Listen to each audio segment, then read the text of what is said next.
Hey everybody, it's Bust with Battles with Bust number 506, and today we're doing battle with Bone Club Jax.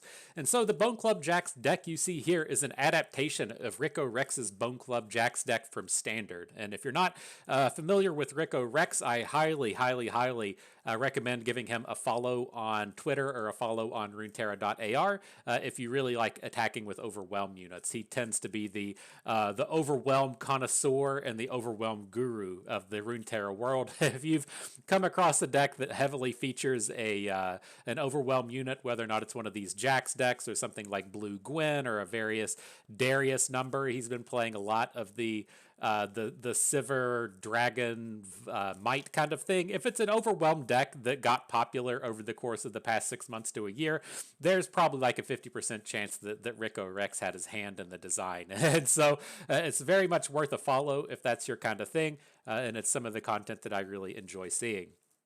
But the big idea with the Bone Club Jax deck is the traditional way to level up your Jax is to just play a bunch of Weapon Masters and attack, right? You're going to put down a Jax on 2, a Piltover Castaway on 3, a Combat Cook on 4. On turn 5, maybe we drop another Piltover Castaway and then have a Combat Trick. It's just this kind of build up over the course of the game to get that Jax flip and get him into Overwhelm mode.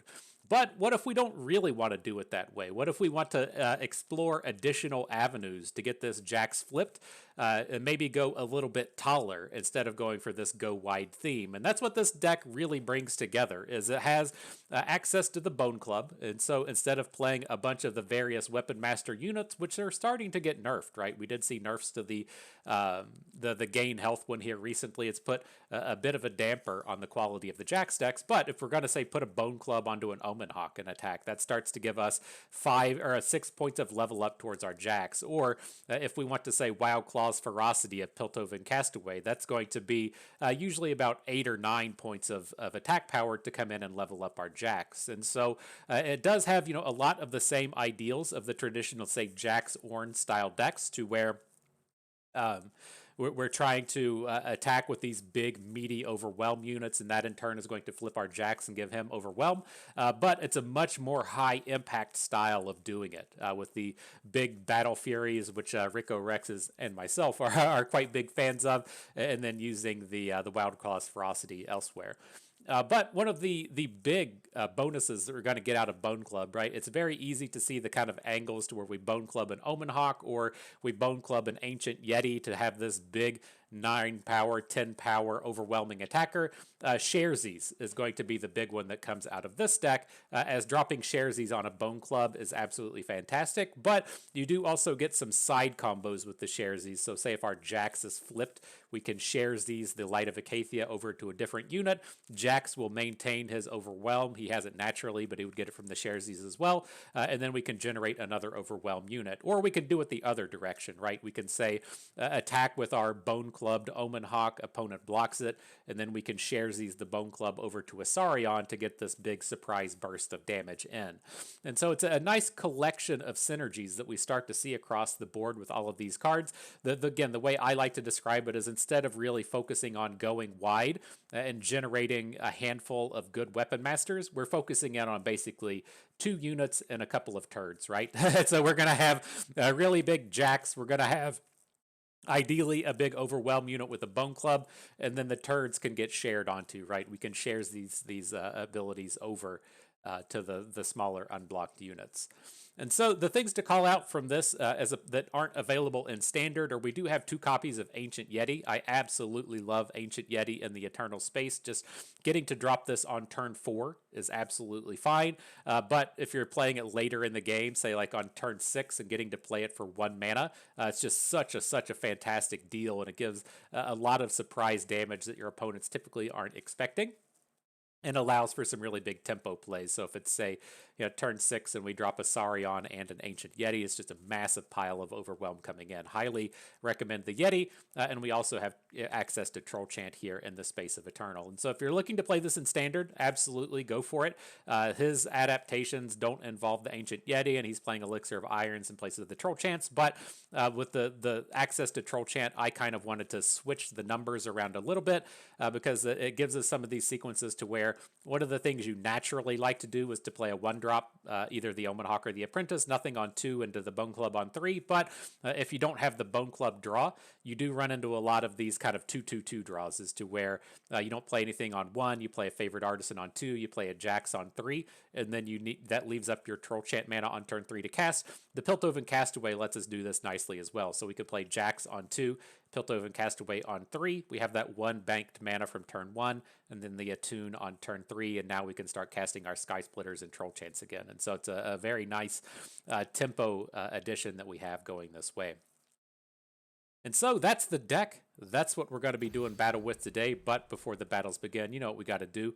We got to come out and pay that pay-to-win price. And today it's going to be on Sharesies. Congratulations. Glad to share the premium treatment to that wonderful spell. Now let's go ahead, jump on into battle. See if we can't be doing a little bone clubbing today. Feels good. Feels good to just make gigantic units and attack with them. That's what the games are meant to be about. Am I right? I'm right. All right, so up against Poppy Gnar. As you see, Poppy Noxus, you typically expect that to be like the aggro Ziggs kind of deck. That's not what this is. This is a Bandle tree deck, and so it has a lot of the kind of early game go wide elements that the Poppy Ziggs decks likes. It has things like House Spider. It has the Fae that generates the extra bird and stuff, and so it has a lot of real go wide kind of strategies to it that Poppy interacts with well. It tends to play the Yordles in Arms that can grow a full board, but if it needs a different angle of attack, it does have access to the Bandle tree, and then it tends to play a bunch of 1 damage pings and a bunch of disintegrates. But reasonable enough start here. We've got the bonus Jax draw right from the get-go. We can give him another bonus from the Weapon Master's Apprentice. I really like this, getting the opportunity to just have this absolutely monstrous Jax barreling through. Feels good to get these big bros on board. And then if he does have the answer to Jax, this is still a very strong Light of Acacia with the +1/+1 bonus on it. So we'll see how this plays out. So he's going to let us attack to get the level up bonus, and then doesn't play any of his spells. Interesting.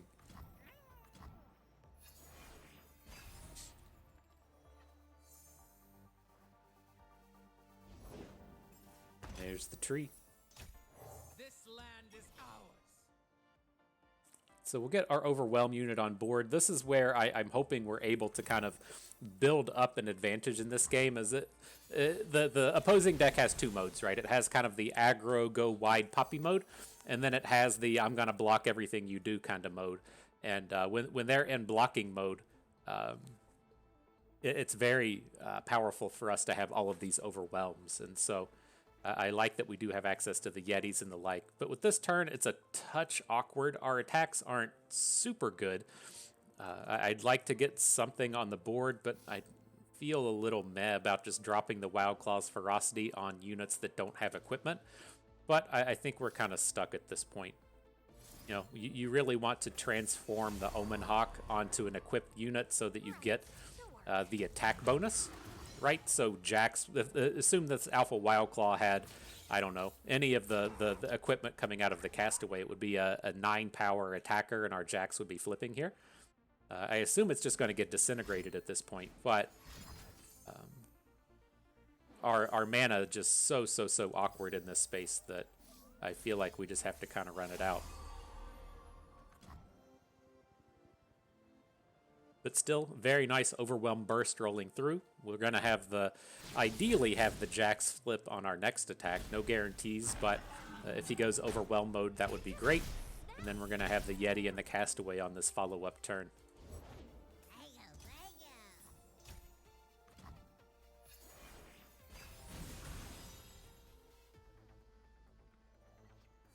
What do we got? The big Bone Club. I mean, I feel like we can probably pretty safely play it next turn. You know, there's not a ton of punishes coming out of the opposing deck. I'm on it. And so it's like, I think we can probably play the Castaway. Definitely want the Overwhelm. And then on this next turn, we can Bone Club and attack. Nothing wrong with that. Look at this. He's gonna zing our Light of Acacia, but he's not gonna see the Bone Club coming in next turn. You gotta like that. Gotta like that.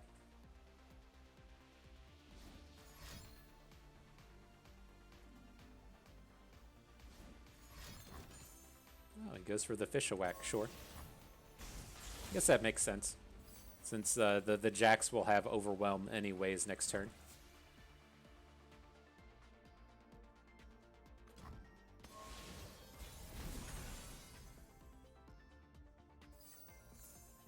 And the Ferocity turns up. It's very, very interesting. Like, we're one short of our Jax flipping if we want to just go for the Ferocity. The option that we do have here is we can preemptively Sky Splitter onto Jax. That's going to make him a 6-power attacker. And then we can just have the whole board with Overwhelm. And so I think that's the angle we want to take. It's a little bit worrisome that if we say Bone Club onto Ruthless Raider, and then he just has a removal spell. Like, we get such a tempo loss that way. Let's just go ahead and zing in.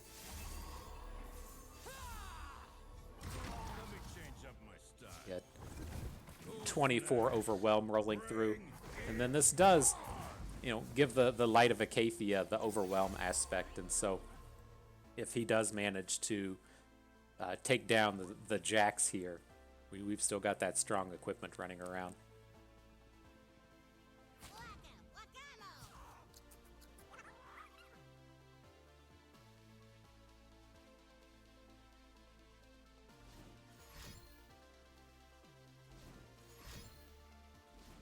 Oh man, the spells are rolling through. It's got to be a Disintegrate. I'm not certain what the other one would be. The versions of this I'm familiar with just kind of play Pokey Sticks and Disintegrates and group shots. Not group shots, pie tosses.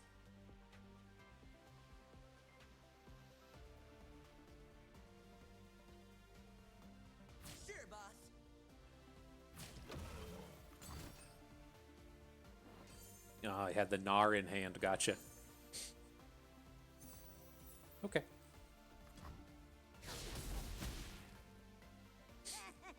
But the big thing this does for us is he was at 6 on the Bandle tree, and so it should be pretty tough for him to activate this before our next attack token, right? This is a round start ability. Having the 1-mana unit's a real pain in the dick. You're really hoping that he's gonna have to spend like 3 mana on a card, and then we're gonna be in pretty safe space. But let's see if he's got it.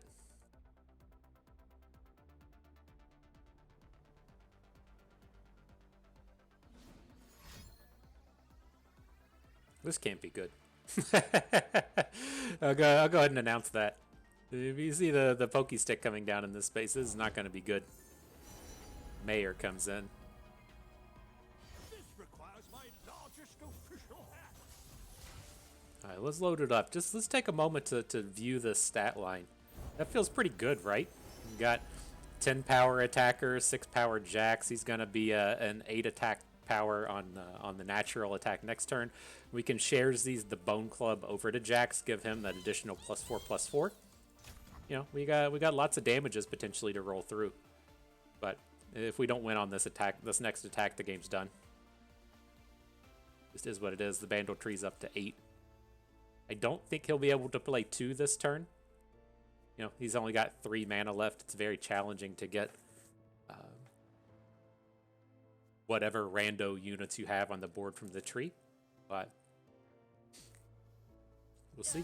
Excuse me? I'm just going to take this. I'm not bullshitting around with Disintegrates. He's never going to burn us out.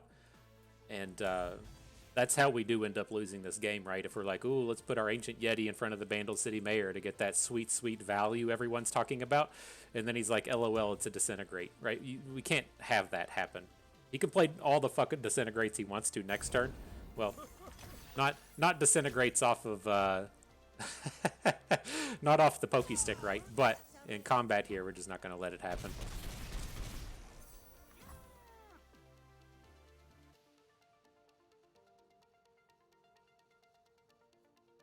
The 9 of 10 Bandle tree.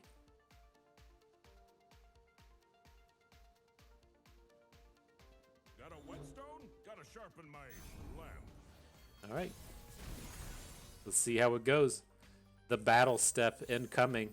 Any takers?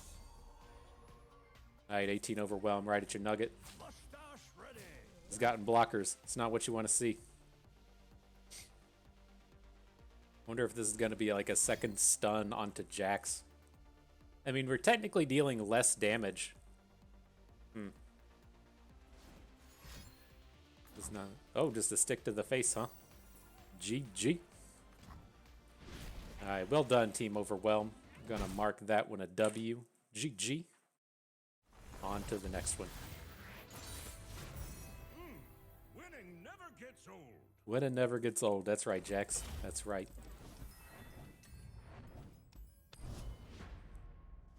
Oof. Feels good, man. Feels good. Now, I will admit, this deck does run into some really weird draws. Right? I was playing some practice games this morning at the gym, and it was like I kept running into like Annie Jin. And it's like you have a game against Annie Jin to where you play like an apprentice on one and then a 2-drop, and then the rest of your hand is Battle Fury, Sharesies. You don't win that game. But there's no denying the power level that could come out of this thing is exceptionally high. So curious to see what happens here. If this Weaponsmith's Apprentice gets caught by a Mystic Shot or something, it's gonna be bad news for us. It's definite bad news bears if it takes a hit. But this is a very powerful angle that we have now, getting to Bone Club the dude. You know, it's tough for him to have good blockers in this space. That was a full mana Windborn Mariner, which is great. And then now we can be in this space to where, you know, if we drop the Wild Claw's Ferocity onto the Weaponsmith's Apprentice, it's a 12 power Overwhelmer. It's a very big number. I've been around. Let's go. Not going to take that out the gates, though. We'll build up some board. I'm kind of tempted to just take the combat reel. You know, as we are looking to build up into this other ferocity, it does let us bank up mana for combat tricks, but go fix some 5,000. It's just a little bit safer on the blocking end of things. Or I'm sorry, the attacking end of things.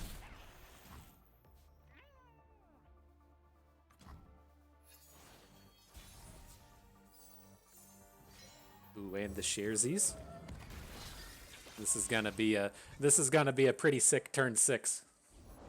Never lost a fair game. Gold card, sure. Dead in their tracks. I'm full of pain. So this is looking pretty good, right? We can roll into turn 6. We'll have a 2 mana Ancient Yeti. We can drop a 2 mana Ruthless Raider, bank 2 mana, roll into turn 7, open with the Wild Claw Ferocity, and then still have Sharesies to potentially move this Bone Club. Like, this is it. This is what this is about. I think we still want the Ruthless Raider over the Piltover Castaway. It would be nice to get the mana back, but there's no guarantees of Overwhelm for the Castaway. Janna, I answer. The winter's claw strikes. Y'all ready for this? This is what it's about. It's about to roll through. It's about to happen. It's going to be sweet as fuck. He's over here trying to level up a Twisted Fate. Who cares about Twisted Fate? Am I right? Nobody. Nobody cares about Twisted Fate. This is what life is all about right here. Soak it in. Soak it up. Right to battle. Rip. This is so fun. Like, why do people want to sit around and play things like Seraphine Back Alley Bar? That's just boring as fuck, dude. That's just sitting around doing math problems all day. Nobody wants to do that. You gotta look at this. Just giant board of fucking overwhelmed dudes. That's what it's all about. I love it. I love it. Yeah, you don't even have to cast Sharesies. Oh, that's good stuff. You could just quit the video now. My day's done. I had a good time. See ya. I'm gonna play Seraphine. I know that wasn't even a Seraphine deck, but there we go. There's a Seraphine. So boring. Oh man. All right. Well, here it's a fairly tempting keep on the Bone Club. Again, kind of as you looked at that previous game to where you just have that one really gigantic unit, it's pretty tough for the opposing deck to deal with if they're just trying to cast Mystic shots and shit on your dudes. You know, having an additional +5 health makes it pretty tough to deal with. I think we can hang on to it, even if it's a matter of just playing the Bone Club a little bit later. I think that'll be fine.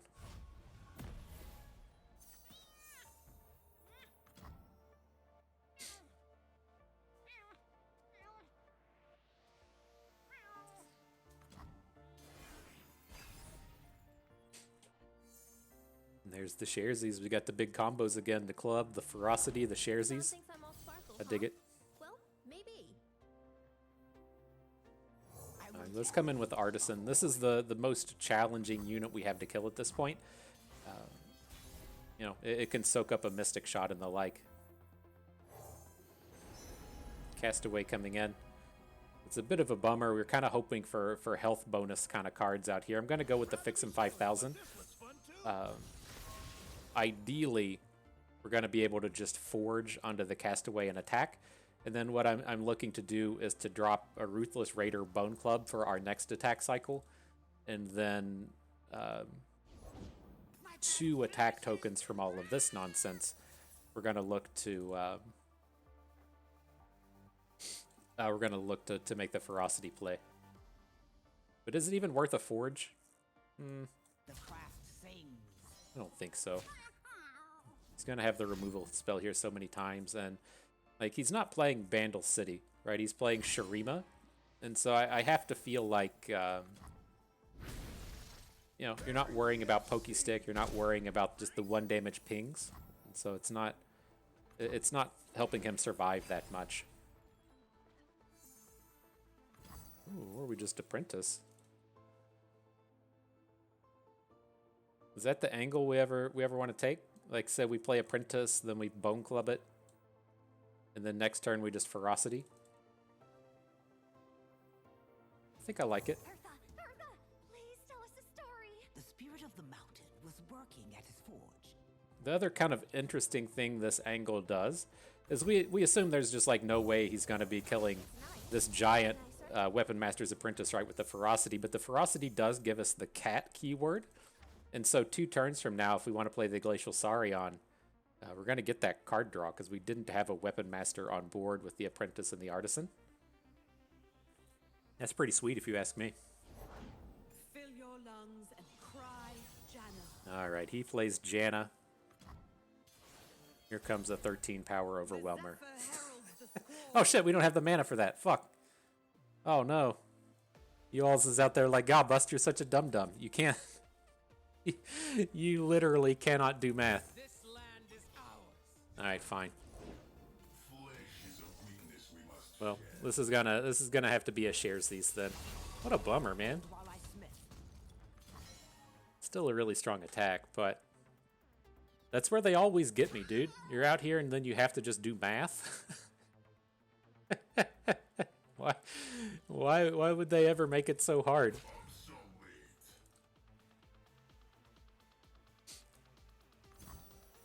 Alright, we gotta get Viktor off the board. Well, maybe not. It's gonna take him quite a while to ramp up here. Let's just nug.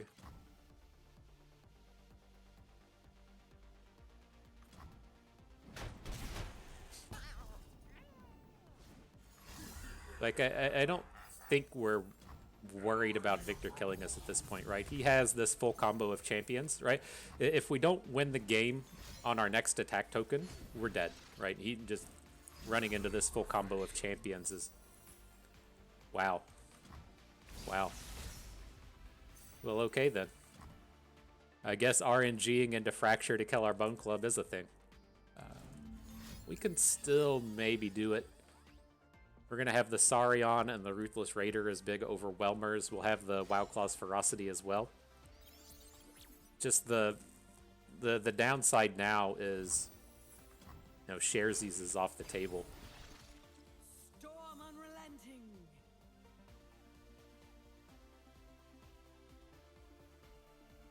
Ooh, boy. RNGesus is not bringing us the blessings today. But this has to be okay, right? I mean, he's got Seraphine on board. She's at 5 of 9. She'll go up to 6 when the Song Spitter's done. So she should be able to flip this turn, but he's not going to be doubling up any of these Song Spitter spells. Janna shouldn't be flipped either. She'll see the 3 reduced cost spells, but that will just take her up to 7 of 8. Feels like he's just a beat too short of what's happening here.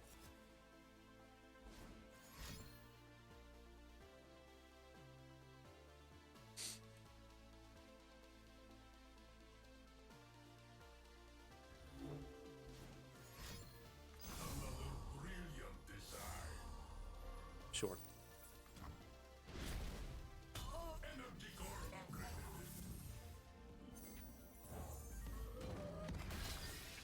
Well, we should ideally have our 3 overwhelm bros out here doing stuff.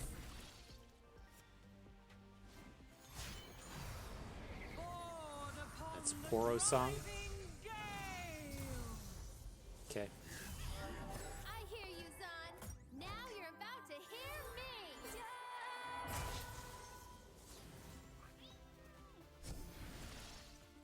So I guess he might be able to burn us out here. It'll be close. But I mean, how ridiculous would this be if we still had access to our Bone Club? It is what it is.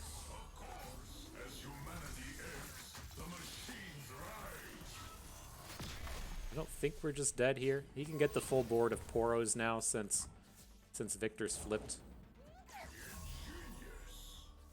Pretty sure that's okay. Don't care. Everybody has Overwhelm.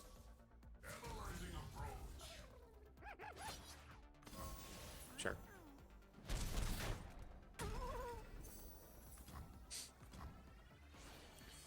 A gentle breeze to ease your burdens.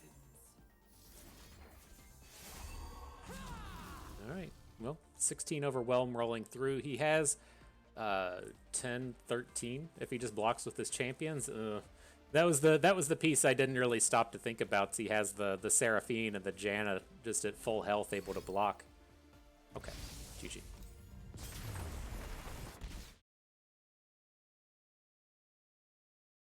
I was thinking earlier today, it's like as we've been playing through the Champion Draft Series, the space that I can really complain about with RNG in the Champion Draft Series is the way that we developed our lineup was that we were drafting triple concurrent timelines. And we know that going into it, Cosmic Call is a bad matchup, right? You don't want to be playing against Cosmic Call. But I didn't think that there was going to be a ton of Cosmic Call running around. Like, I knew that like people drafting Aphelios and people drafting Viktor are going to draft like Viktor Targon and still run the deck that way. But I didn't really expect this stuff to where people are playing like Taric. Taric Cosmic Call, Yuumi Cosmic Call. It's just like literally, if anyone had a Targon champion, they were playing Cosmic Call, which is fine. There's some positive and negative to it in the sense that if you're playing Yuumi Cosmic Call, you're really sacrificing a lot of the power that you have. But the idea that I had in the event was that we are going to be able to just ban away the Cosmic Call deck. And so if they manage to have one of the good ones, fine, we can ban it. If they have one of the mid-tier ones and one of the good ones, we can just ban the good one. And then if they bring one of the mid-tier ones, like, when we played Mage and Bay, he had the Yuumi version, fine, whatever. You can just ban that. But I felt like, that was a fairly safe space to be. But the way things kind of turned out in practice is there's however many, like, Targon champions, there's like 12.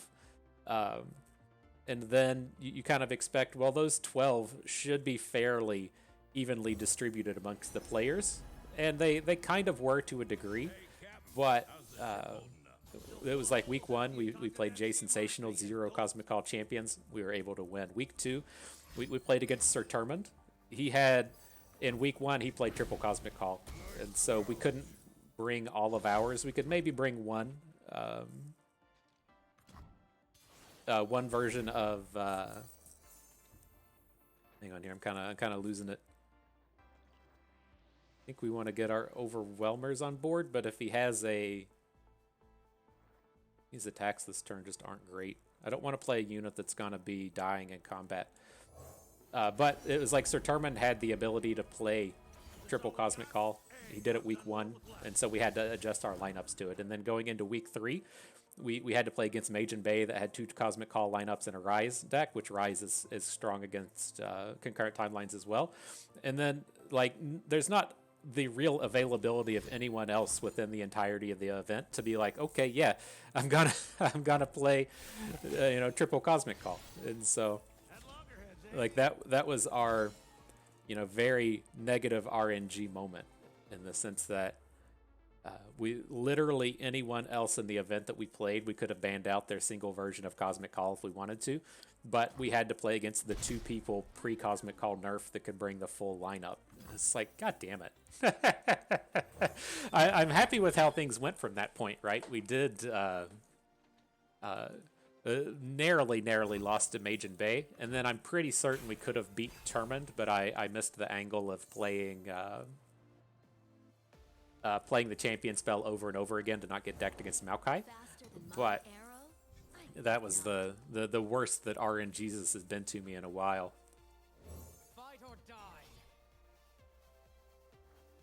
All right, back to the action here. I'm kind of losing it. I'm kind of getting off course. As far as this goes, like, this attack is, kind of problematic. I don't really plan to block anything here.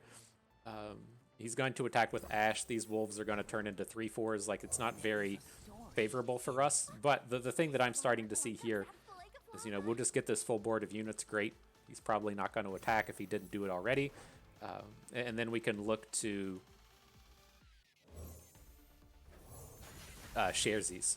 So we have the Sharesies, we have the Time and Dedication. I'm looking to actually Time and Dedication onto the Shepherd's Authority, so that we can do a 5 damage push somewhere else. And so it's like our smallest units are the 2 from the Artisan, 3 from the Omen Hawk, 4 from the Apprentice. A +4 only gets us up to 8. I mean, our other option is the quick attack thing.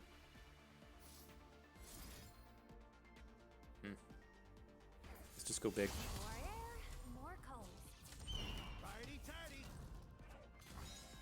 And so, yeah, when we get RNG'd by the Encore generating the spell, it's just kind of like, fuck, whatever,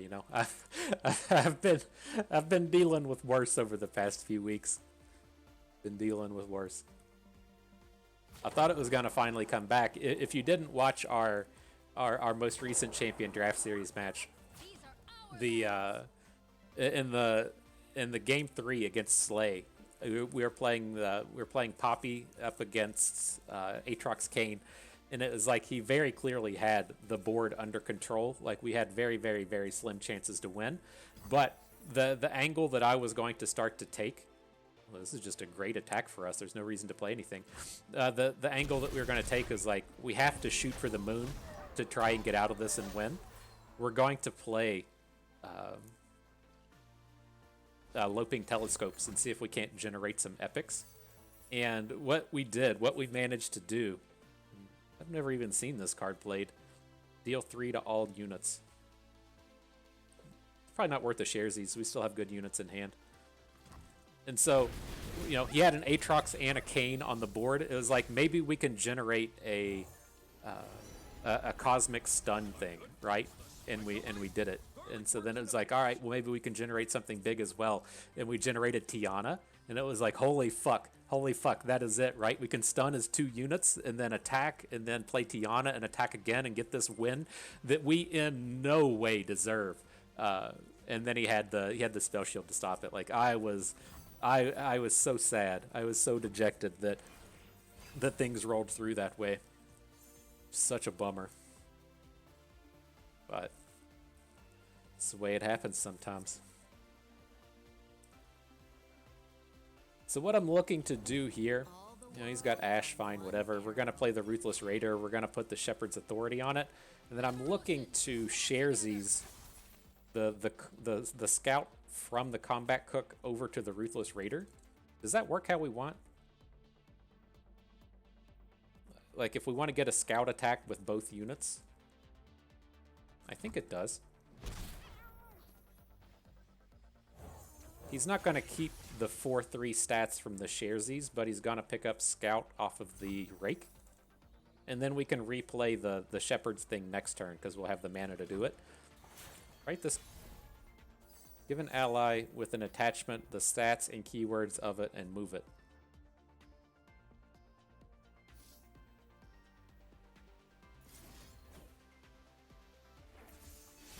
So he's going to lose his big thing, but he's going to pick up scout. We can scout attack. Now we can... I was going to say we can just replay the Shepherd's Authority, but we drew Bone Club for the turn. I think this is fine. I mean, the other angle we could have taken was just to open attack with both. We know that the 5/4 is going to be short on damage, but if it picks up a...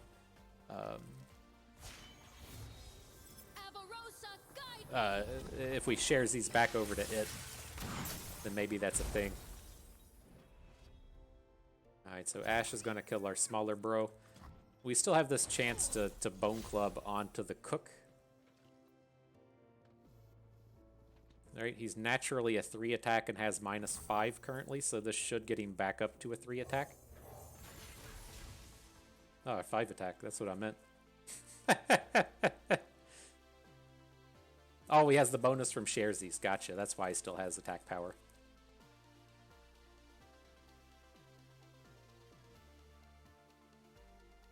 But stacking more equipment on top of it doesn't do anything.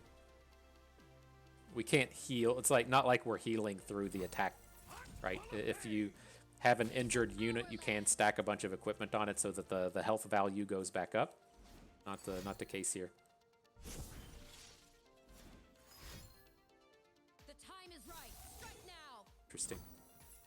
Oh, I guess the big mana version wasn't enough to get the kill.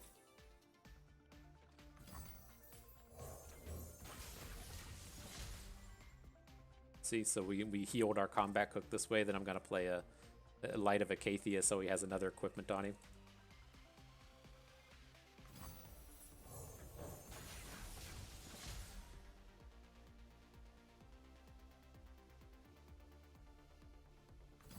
See if it's relevant. I mean, we need a blocker more than anything now. Hopefully we're... Jesus. Like, hopefully we're strong enough to not just get OTK'd, but... Not seeing what we need against Ashe here. So this is fine. There's no real reason to just drop in the Bone Club, right? Ashe can just attack. If we had another unit, it could be relevant, but without the unit, it doesn't really matter.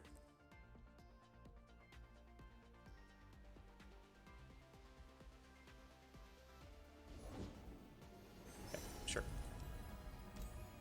A bit too awkward. GG.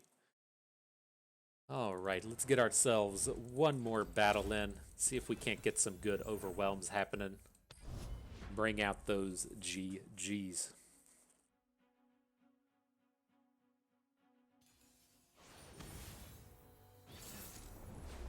So what's Kel bringing at us, Ezreal? It's Ezreal with Katarina and Draven. Not certain what that's supposed to amount to. Like, I would get Ezreal Katarina as kind of like a Annie PNZ Noxus burn deck. I'm not certain what Draven's doing here.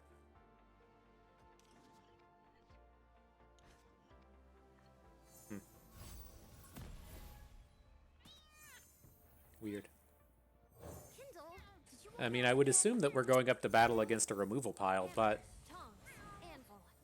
it's Draven, you know?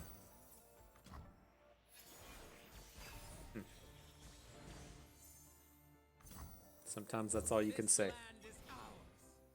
But I think we like these tough units in this space. They tend to have a lot of 1 damage kind of removals.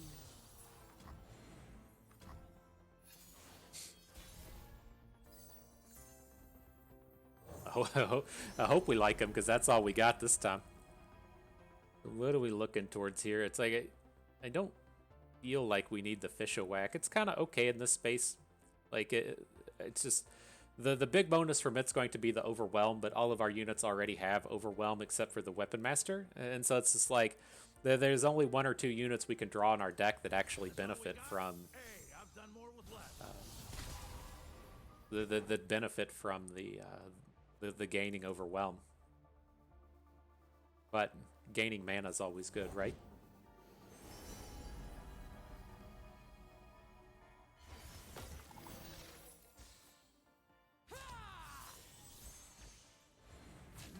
So let's send it as I'm pretty sure we're just going to lose our team here. I think that's okay. There's not a ton to do otherwise. I can't imagine that just sitting around against this Ezreal deck and hoping to pick up better trades and better combats later is going to be a realistic strategy. Fight or die.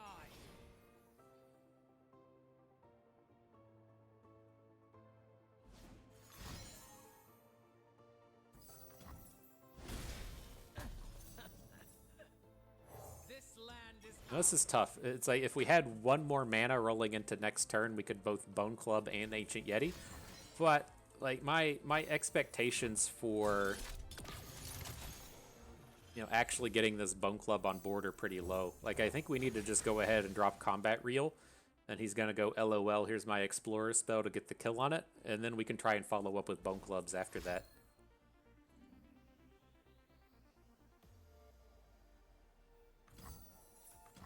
We're actually going to get to attack.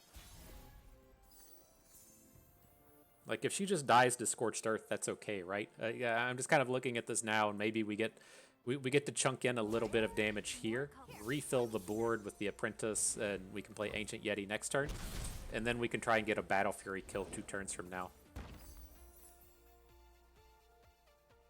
Kindle picked me. That's why I smith.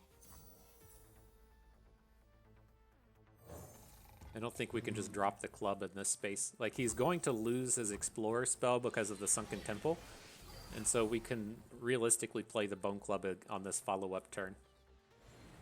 The mana doesn't work out how we would have appreciated it, but he's great. Now he's kind of throwing up the prayers to RN Jesus, and so.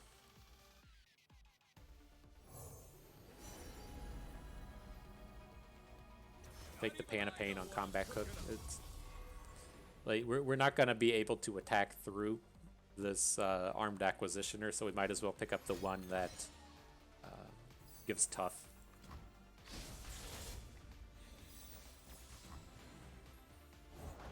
Let the bloodshed begin. Katarina rolls in, sure. Blade's Edge doesn't currently kill anything. This does not seem like a combo to me.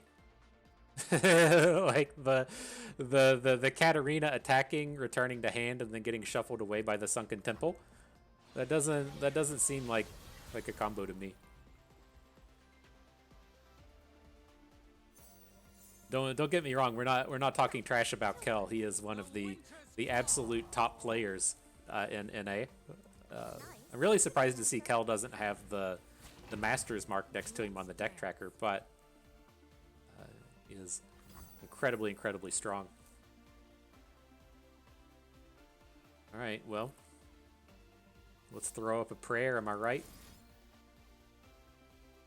I'm leaning towards putting the Battle Fury on the tough unit. It just lets him survive if there's only 1 damage pings rolling through. Like, I don't think the chances of that are super high, right? If he's going to disintegrate Mystic Shot, disintegrate High Note, he has a lot of options that way. But if he doesn't have a disintegrate, then that's probably good, right? If he's got to go, like, my 1 damage removal is off the table, and then my 2 damage spells I need like 4 of, 5 of, 6 of, like, that seems pretty strong. There we go. I'm gonna. What is he doing? Blocks and formulas. Looks like a standard Draven-y deck, but it's got some Sunken Temples and Broadmains and stuff. It's just I'm curious what he's doing with the Sunken Temple Katarina deck. Now, I could see that as being a way of like having a value engine in the sense of you want to cycle your stuff away from Sunken Temple, and so it's like you play Katarina, you get the Blade's Edge, you attack Katarina, comes back to hand, and then you cycle them away, so you get 2 fresh draws on the next turn. It just seems kind of odd with Katarina. But nonetheless, good set of games. I feel like we really hit the high notes we were looking to with this deck in the sense that you got to see some of the these shenanigans with the Bone Clubs. You got to see the Bone Clubs attached to the various units. We got to level up our Jacks without using Weaponsmiths. We got some Battle Fury plays. We got some Wild Claw's Ferocity plays.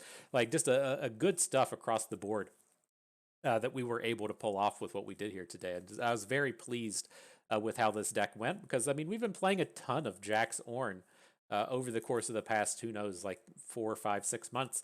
And, you know, moving into this Freylord-based Jax deck that doesn't have Ornn in it gave me a little bit of hesitation, you know. I get a little worried dropping Wild Claw's Ferocities and Battle Furies and shit and not having the big Forge Master at the top to you know, help you survive when things go wrong. But I was pretty happy with how this went across the course of the day, and I never really felt like any of these games were grindy enough to where I really wanted Ornn. And kind of the thing with Ornn as well is he does really want that width package, right? He wants to be able to pick and choose, okay, I've got a scout equipment I can get, or I've got a Light of Acacia that I can get, or if I need to just get this big stat boost, I can pick up the Shepherd's Authority. Like Ornn does not like it when your choices are 1 or 2, right? He loves picking up a Bone Club, sure, but he really wants that flexibility of having a bunch of Weapon Masters, and that's just not something you get with this design. And so I'm telling you, man, Rico, well, I don't need to be the one to tell you. His results have spoke for himself. But Rico is certainly on point and on top of what's happening with these overwhelmed decks, and I really liked what was happening with this one. And so, good set of games. I had fun with that. I hope you did too, because that is going to do it for us today. So hope everyone enjoyed the video. Hope you maybe learned a thing or two along the way, and you had a good time watching. This is Bust, and we thank you for being here.